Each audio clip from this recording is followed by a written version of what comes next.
The next 3 billion users will be connected to the internet, to cyberspace, using mobile devices, which in of themselves represent a technology far different than the one that most of you have experienced the internet through, which is broadband internet onto a PC.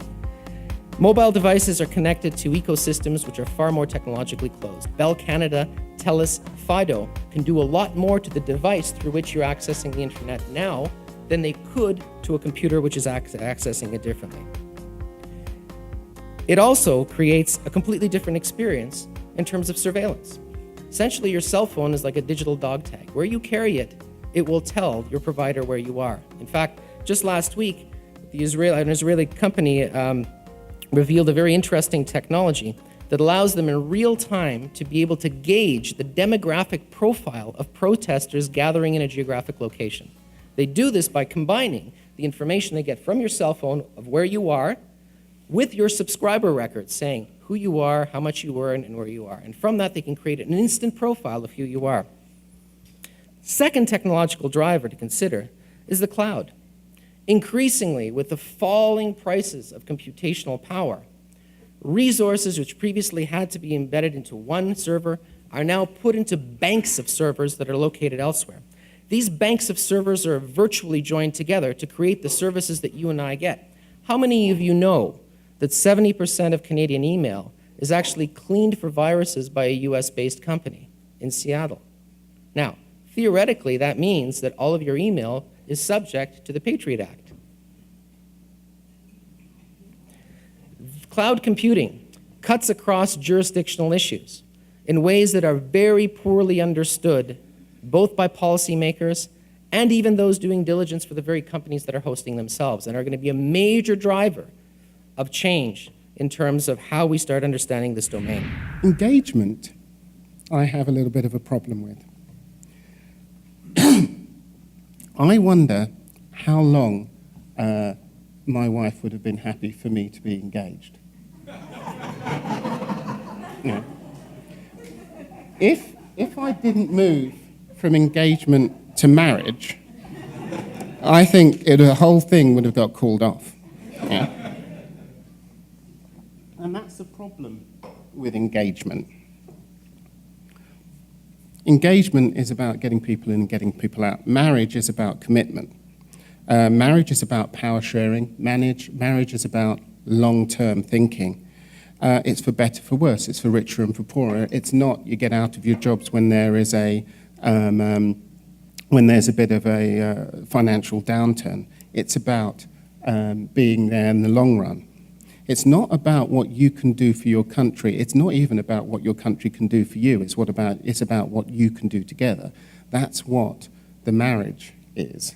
And it's different from engagement, and people know it. I don't think engagement is difficult if it's proper type of engagement. There are people dying for democracy in the Arab world. There are people marching against austerity all over Europe. There are 1 million people on the streets yesterday in Israel, a middle class revolution perhaps. There were riots in Tottenham and there were riots in Toronto a year ago. Engagement isn't actually that difficult. People get engaged when things are real and relevant. And the problem is that we make it hard for people to get engaged and we put them off. And when they most need us, we put them off the most. But if we go that extra mile and we start thinking about getting people involved, then we can do great things. But if we don't, people become alienated, and then it is just a matter of time, because that's Tinder, and you're just waiting for the spark. The paradox of an open society. So we think that indeed we have an open society. We believe in freedom of thought, freedom of expression, yet in the past years at CCLA we've had more mayors, large corporations, opponents even to Winfield, decision makers suing for defamation people that had criticized them. We believe in open court, but we have publications ban, as Jesse mentioned yesterday, that prevent us from accessing even what's going on in important trials. We believe in freedom of association, yet some police are now recently announcing that they will create special units to deal with marginal groups.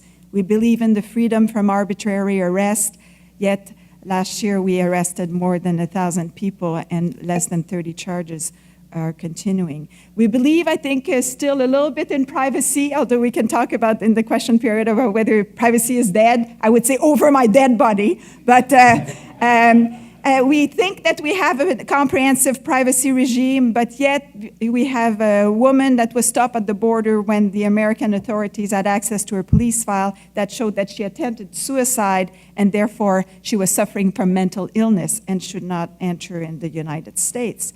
We have habeas corpus protections and warrants, but they're often ignored. We have public inquiries into police brutality, into police illegal behavior, into prison conditions, and we continue to read daily about misconduct, illegality, or abusive segregation technique. We believe in open and transparent government, yet we have lots of difficulty obtaining information about our government, must use long proceedings to obtain information that is often untimely and by that time irrelevant. We have a deep commitment to equality, yet Aboriginals continue to be overrepresented in prison, women continue to earn less, racialized people are over-policed, disabled people have lots of difficulty getting jobs, and sexual minorities are often bullied and vilified. Why? Why is there such a gap with what law promises and delivers so little? What are the things to do? Quickly, 5 things to do. On the first thing, I think, to me, it's a no-brainer, access to information. We have to fix our access to information legislation.